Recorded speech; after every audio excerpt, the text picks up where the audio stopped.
دووەمین پارچە هۆنراوەی گۆشەی کاروانی هەڵبەست و گۆرانی ئەمڕۆمان یەکێک لە هۆنراوەکانی خوالی خۆشبوو مامۆستا وەفاییە لە ژێری سەردێڕی نەورۆزە کە برای خۆشەویستمان کاک ڕەوشەن بۆمانی بەڕێ کردووە.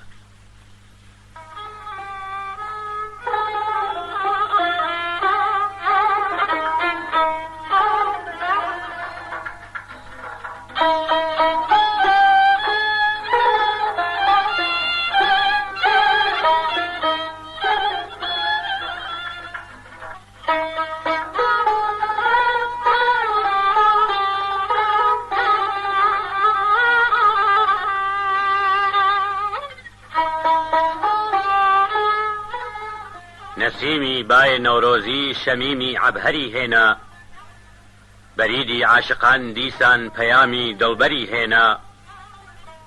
نەوید ئەی عاشقانی دڵفگاریار هاتە سەر خەندە، سەلا ئەی بڵبڵان دیسان درەختی گۆڵ بەری هێنا.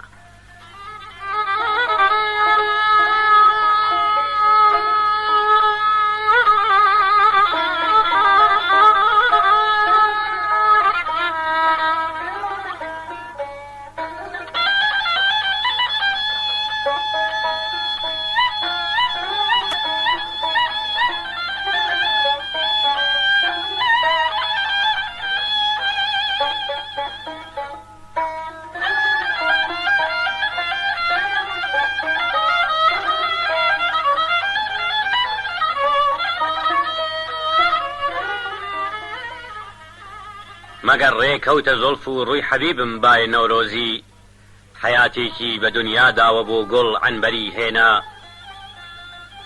بە فەتحی دڵ دەڵێ یار زۆلف و سینە و ڕووی وەدەر ناوە، لە نەسرین و گوڵ و سنبڵ بەهار هات شەکەری هێنا.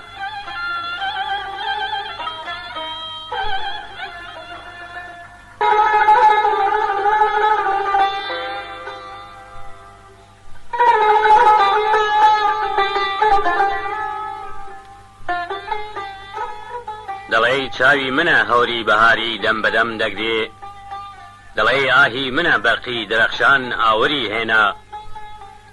هەوا چوو پڕ بەدامانی دەر و دەشتانی گوڵ کێشا، سەبا هات پڕ بە جەیبی کۆساران عنبەری هێنا.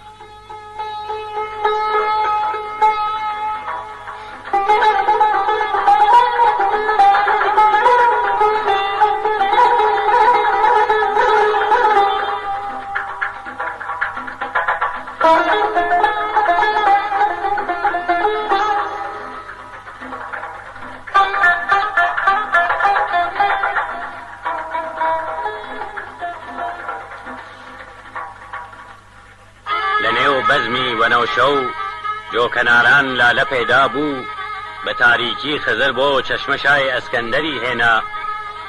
کە ئیسلامی بەهار فتوای جەهادی کافری دەیدا، سنەوبەر نەیزە گوڵبوون گورز و سۆسەن خنجەری هێنا.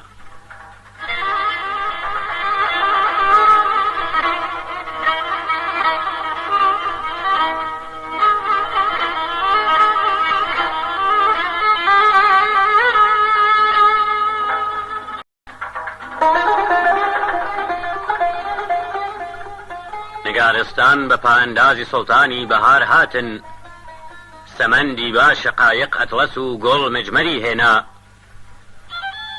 لە شادی دارە گوڵ مەسنەد نشین بوو هاتە پشکوتن، چەمەن تەخت و زمڕەت گوڵ لە یاقووت ئەفسەری هێنا.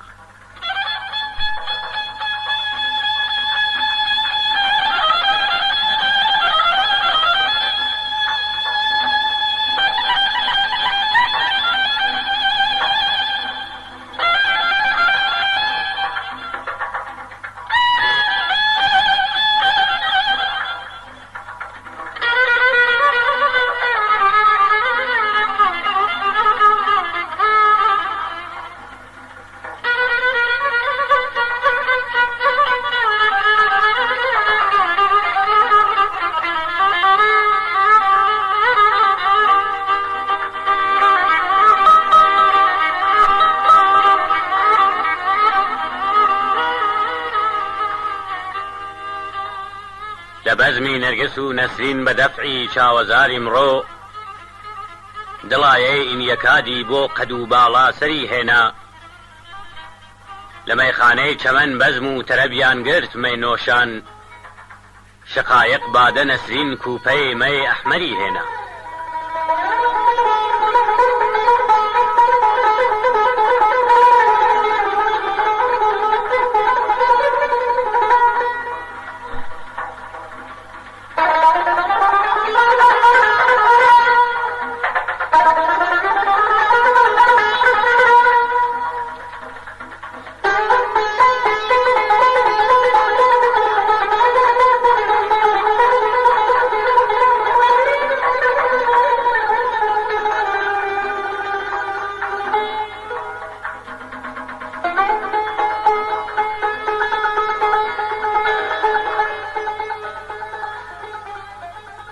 شوقی ڕووی لالە و گوڵ لە باخان وا چراخانە دەوەی باخ جەنەتە ئەمساڵ بەری حۆر و پەری هێنا لە گوڵشەندا ڕیاحین مەست و شاداب و هەواخوانن دەڵێی ڕزوانە بۆ ئەهلی بەهەشتی کەوسەری هێنا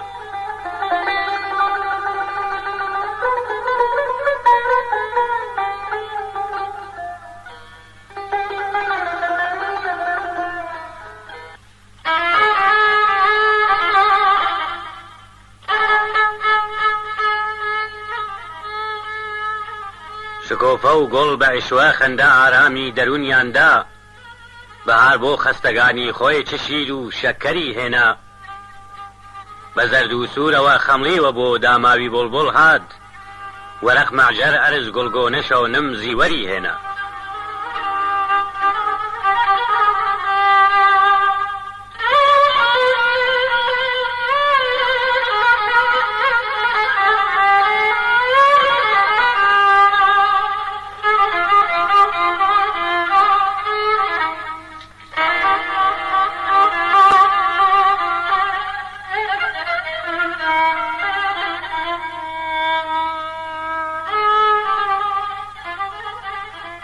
هەموو کەس چاوەڕوونی لێک دەکەن وەک سورمەیان دیبێ مەگەر بادی سەبا خاکی گوزاری دڵبەری هێنا چ دڵبەر ئافتاب و ماه ڕوویان و شەکەر لێوان کە خەندەیەکی لە سەحرا گوڵ لە دەریا گەوهەری هێنا بەبێ شاباشی سەر بە قسەی وەفایی گوڵچراغ نابێ کە بوڵبوڵ گیانی بۆ گوڵ برد و پەروانەش سەری هێنا